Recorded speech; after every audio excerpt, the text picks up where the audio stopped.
இலங்கையில் வெங்காய விலையில் மீண்டும் சிக்கல், விவசாயிகள் கவலை. வெளிநாடுகளுக்கு செல்லும் இலங்கையர்கள் தொடர்பில் வெளியான அறிவிப்பு. மக்கள் தீர்ப்பை மதிக்கிறேன், ஜெய்சங்கரிடம் முன்னாள் ஜனாதிபதி ரணில் விக்ரமசிங்க தெரிவிப்பு. கொட்டி தீர்க்கப் போகும் மழை, மக்களுக்கு விடுக்கப்பட்டுள்ள எச்சரிக்கை. தங்க விலையில் திடீர் மாற்றம், நகை வாங்கவுள்ளோருக்கு முக்கிய தகவல். சர்வதேச நாணய நிதியம் இலங்கைக்கு விடுத்துள்ள எச்சரிக்கை. பேருந்து நடத்துனர்கள் தொடர்பில் முறைப்பாடு, விசேட தொலைபேசி இலக்கம் அறிமுகம். அனுராதபுரம் ஹெலன் பிந்துனுவெவ பிரதேச செயலக பிரிவிற்குட்பட்ட விவசாயிகள் சுமார் 1000 ஏக்கர் நிலப்பரப்பில் இவரிடம் பாரிய வெங்காயம் செய்களை மேற்கொண்டிருந்த போதிலும் அவற்றின் அறுவடைக்கு உரிய விலை கிடைக்காததால் விவசாயிகள் சிரமத்திற்குள்ளாகியுள்ளனர். 1 கிலோ வெங்காயத்தின் மொத்த சந்தை விலை சுமார் 156, 160, 170 ரூபாவாக உள்ளமை வருத்தம் அளிக்கும் நிலை என விவசாயிகள் சுட்டிக்காட்டியுள்ளனர். இவ்வாறு வெங்காயமானது குறைந்த விலைக்கு விற்பனை செய்வதன் மூலம் தமக்கு லாபம் இல்லை எனவும், இதனால் பயிர் செய்கைக்காக பெற்ற கடனை கூட செலுத்த முடியாதுள்ளதாகவும் விவசாயிகள் சுட்டிக்காட்டியுள்ளனர். மேலும் வெளிநாட்டில் இருந்து பெரிய வெங்காயத்தினை இறக்குமதி செய்வதனால் உள்ளூர் பெரிய வெங்காயத்திற்கும் விலை இல்லை எனவும், இதனால் தொழிலில் பாதுகாப்பற்ற நிலை ஏற்பட்டுள்ளதாகவும் விவசாயிகள் கவலை வெளியிட்டுள்ளனர். 2023 செப்டம்பர் மாதத்துடன் ஒப்பிடுகையில் 2024 செப்டம்பர் மாதத்தில் தொழிலுக்காக வெளிநாடுகளுக்கு செல்லும் இலங்கையர்களின் எண்ணிக்கை அதிகரித்துள்ளதாக இலங்கை வெளிநாட்டு வேலைவாய்ப்பு பணியகம் தெரிவித்துள்ளது. அதற்கமைய வெளிநாடுகளுக்கு செல்வோரின் எண்ணிக்கை 10% அதிகரித்துள்ளதாக வெளிநாட்டு வேலைவாய்ப்பு பணியகம் குறிப்பிட்டுள்ளது. 2024 செப்டம்பர் மாதத்தில் 28,344 இலங்கையர்கள் வெளிநாட்டு வேலைகளுக்காக வெளியேறியுள்ள நிலையில், கடந்த 2023 செப்டம்பர் மாதத்தில் வெளிநாட்டு வேலைகளுக்காக வெளியேறியவர்களின் எண்ணிக்கை 25,716 காணப்படுகிறது. 2024 ஆண்டின் முதல் 9 மாதங்களில் வெளிநாட்டு வேலைகளுக்கு விண்ணப்பித்த இலங்கையர்களின் எண்ணிக்கை 2,40,109 ஆகும். இதில் 99,939 பெண் தொழிலாளர்கள் மற்றும் 1,42,170 ஆண் தொழிலாளர்கள் உள்ளனர்.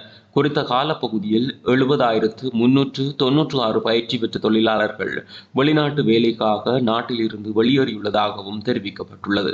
அவர்களில் 62,177 ஆண் தொழிலாளர்கள் மற்றும் 8,219 பெண் தொழிலாளர்கள் உள்ளனர். 2024 ஆண்டின் முதல் 9 மாதங்களில் 17,649 தொழிலாளர்கள் தொழில்சார் வேலைகளுக்காக வெளிநாடுகளுக்கு சென்றுள்ளனர். அதேவேளை அரை திறன் பயிற்சி வேலைகளுக்கு சென்ற இலங்கையர்களின் எண்ணிக்கை 3,704 ஆகும். 2024 ஆண்டின் முதல் 9 மாதங்களில் அதிக எண்ணிக்கையிலானவர்கள் சவுதி அரேபியாவிற்கு வேலைக்காக அனுப்பப்பட்டுள்ளனர். அவர்களின் எண்ணிக்கை 38,133 ஆகும். இந்த காலப்பகுதியில் 6,391 இலங்கையர்கள் இஸ்ரேலுக்கு வேலைக்காக சென்றுள்ளனர். மேலும் 6,295 இலங்கையர்கள் ஜப்பானுக்கு சென்றுள்ளனர். மேலும் 5,870 பேர் தென்கொரியாவிற்கும், 5,677 பேர் குவைத்திற்கும், 3,995 பேர் ஐக்கிய அரபு அமீரகத்திற்கும் பணி நிமித்தமாக சென்றுள்ளமை குறிப்பிடத்தக்கது. இலங்கையில் இம்முறை மிகவும் அமைதியான முறையில் ஜனாதிபதி தேர்தலை நடத்தியுள்ளோம். இந்த தேர்தலில் நாட்டு மக்கள் வழங்கிய தீர்ப்பை மதிக்கிறேன் என முன்னாள் ஜனாதிபதி ரணில் விக்ரமசிங்க தெரிவித்துள்ளார். உத்தியோகபூர்வ விஜயம் மேற்கொண்டு நேற்று வெள்ளிக்கிழமை இலங்கை வந்த இந்திய வெளிவிவகார அமைச்சர் ஜெய்சங்கர், முன்னாள் ஜனாதிபதி ரணில் விக்ரமசிங்க இடையில் விசேட கலந்துரையாடல் இடம்பெற்றுள்ளது. கொழும்பில் உள்ள முன்னாள் ஜனாதிபதி ரணில் விக்ரமசிங்கவின் தனிப்பட்ட இல்லத்தில் இடம்பெற்ற சந்திப்பின் போதே ரணில் விக்ரமசிங்க மேற்கண்டவாறு குறிப்பிட்டுள்ளார். அவர் தொடர்ந்தும் கருத்து தெரிவிக்கையில், எனது ஜனாதிபதி பதவி காலத்தில் நாட்டுக்கும் மக்களுக்கும் என்னால் இயன்ற பணிகளை ஆற்றியுள்ளேன். அந்த சந்தர்ப்பத்தில் இந்தியா வழங்கிய முழுமையான ஒத்துழைப்புகளுக்கு நன்றிகளை தெரிவித்துக் கொள்கிறேன் என முன்னாள் ஜனாதிபதி ரணில் விக்ரமசிங்க தெரிவித்துள்ளார். ஜனாதிபதி அனுரகுமார திசாநாயக்க தலைமையிலான புதிய அரசு இந்தியாவுடனான வலுவான உறவை பேணும் என்று நம்புவதாகவும் முன்னாள் ஜனாதிபதி ரணில் விக்ரமசிங்க தெரிவித்துள்ளார். இலங்கைக்கான இந்திய தூதுவர் சந்தோஷ் ஜா, பிரதி தூதுவர் கலாநிதி சத்யஞ்சல் பாண்டே, முன்னாள் ஜனாதிபதி ரணில் விக்ரமசிங்கவின் சிரேஷ்ட ஆலோசகர் ருவான் விஜயவர்தன உள்ளிட்டோர் இந்த சந்திப்பில் கலந்து கொண்டனர். மேல் மற்றும் சப்ரகமுவ மாகாணங்கள் மற்றும் காலி மற்றும் மாத்தறை மாவட்டங்களில் பல தடவைகள் மழை பெய்யக்கூடும் என வளிமண்டலவியல் திணைக்களம் எதிர்வு கூறியுள்ளது. குறித்த விடயத்தை வளிமண்டலவியல் திணைக்களம் இன்று வெளியிட்டுள்ள அறிக்கையில் குறிப்பிட்டுள்ளது. வடக்கு, கிழக்கு மற்றும் ஊவா மாகாணங்களில் சில இடங்களில் மாலை அல்லது இரவில் மழை இடியுடன் கூடிய மழை பெய்யக்கூடிய சாத்தியம் காணப்படுகிறது. இடியுடன் கூடிய மழை பெய்யும் வேளைகளில் அப்பிரதேசங்களில் தற்காலிகமாக பலத்த காற்றும் வீசக்கூடும்.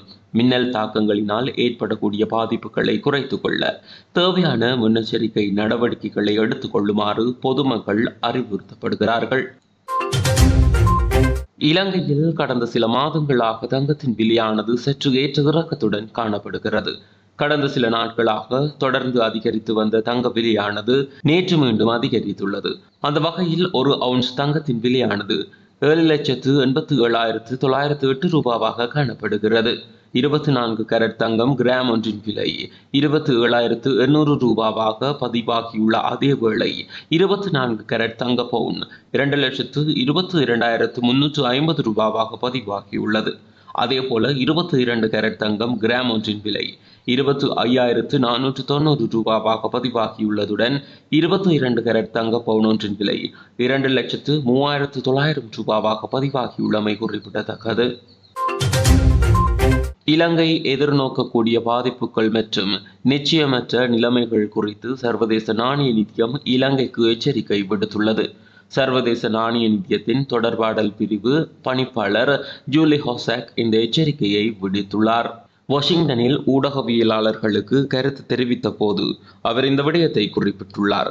கடந்த ஜூன் மாதம் 12ஆம் தேதி மீளாய்வின் போது பொருளாதார கொள்கைகளை நடைமுறைப்படுத்துவதற்காக $336 மில்லியன் கடன் வழங்கப்பட்டது.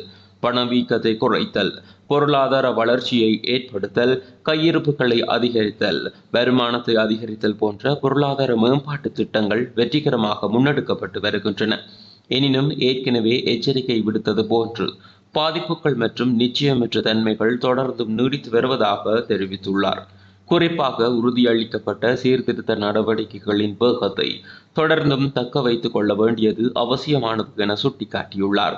எவ்வாறெனினும் இலங்கைக்கு கடன் வழங்குவது தொடர்பிலான 3வது மீளாய்வுக்கான திகதிகள் விரைவில் அறிவிக்கப்படும் என சர்வதேச நாணய நிதியம் தெரிவித்துள்ளது. பேருந்து நடத்துனர்கள் தொடர்பில் முறைப்பாடு செய்ய முடியும் என தேசிய போக்குவரத்து ஆணைக்குழு அறிவித்துள்ளது. அதாவது பேருந்தில் பயணிகளிடம் கட்டணம் அறவிட்ட பின்னர் அதற்கான பயணச்சீட்டையும் மிகுதி பணத்தையும் வழங்காத நடத்துனர்கள் மீது முறைப்பாடு செய்ய முடியும் என குறிப்பிடப்பட்டுள்ளது. அதற்கமைய 1955 என்ற அவசர தொலைபேசி இலக்கத்திற்கு தொடர்பு கொண்டு குறித்த முறைப்பாடுகளை முன்வைக்க முடியும். எரிபொருள் விலை திருத்தம் செய்யப்பட்டதன் பின்னர் பேருந்து பயண கட்டணமும் குறைக்கப்பட்டுள்ளது. இந்த நிலையில் மிகுதி பணத்தை பெற்றுக்கொள்வது தொடர்பில் பேருந்து நடத்துனர்களுக்கும் பயணிகளுக்கும் இடையில் வாய் தர்க்கம் ஏற்பட்டுள்ள சம்பவங்கள் பதிவாகியுள்ளதாக தேசிய போக்குவரத்து ஆணைக்குழு அறிவித்துள்ளது. இதனை தொடர்ந்தே இந்த நடவடிக்கை எடுக்கப்பட்டுள்ளதாக குறிப்பிடப்பட்டுள்ளது. ஜனாதிபதி தேர்தலின் போது தற்காலிகமாக இடைநிறுத்தப்பட்டிருந்த பெரும் போக பருவத்திற்கான உரமானியம், கடற்றொழிலாளர்களுக்கான எரிபொருள் மானியம், ஓய்வூதிய கொடுப்பனவு அதிகரிப்பு உள்ளிட்ட பல்வேறு நன்மைகளை மீள வழங்குவதற்கு தேர்தல்கள் ஆணைக்குழு அனுமதி வழங்கியுள்ளது. அதற்கமைய குறித்த மானியங்கள் செப்டம்பர் மாத நிலுவைத் தொகையுடன் அக்டோபரில் வழங்கப்பட உள்ளன. எனினும் கூடுதலாக அதிகாரிகள் மற்றும் ஊழியர்களின் ஆட்சேர்ப்பு, பதவி உயர்வுகள், இடமாற்றங்கள் மற்றும் கட்டுப்பாடுகளுக்கு ஒப்புதல் பெற வேண்டியதன் அவசியத்தை ஆணைக்குழு வலியுறுத்தியுள்ளது. மேலும் நாடாளுமன்ற தேர்தலின் போது அரசு சொத்துக்கள் தவறாக பயன்படுத்துவதை தடுக்கும் நோக்கில் இந்த நடவடிக்கை எடுக்கப்பட்டுள்ளதாக தேர்தல்கள் ஆணைக்குழு அறிவித்துள்ளது. இலங்கையில் வெங்காய விலையில் மீண்டும் சிக்கல், விவசாயிகள் கவலை. வெளிநாடுகளுக்கு செல்லும் இலங்கையர்கள் தொடர்பில் வெளியான அறிவிப்பு. மக்கள் தீர்ப்பை மதிக்கிறேன், ஜெய்சங்கரிடம் முன்னாள் ஜனாதிபதி ரணில் விக்ரமசிங்க தெரிவிப்பு. கொட்டி தீர்க்க போகும் மழை, மக்களுக்கு விடுக்கப்பட்டுள்ள எச்சரிக்கை. தங்க விலையில் திடீர் மாற்றம், நகை வாங்கவுள்ளோருக்கு முக்கிய தகவல். சர்வதேச நாணய நிதியம் இலங்கைக்கு விடுத்துள்ள எச்சரிக்கை.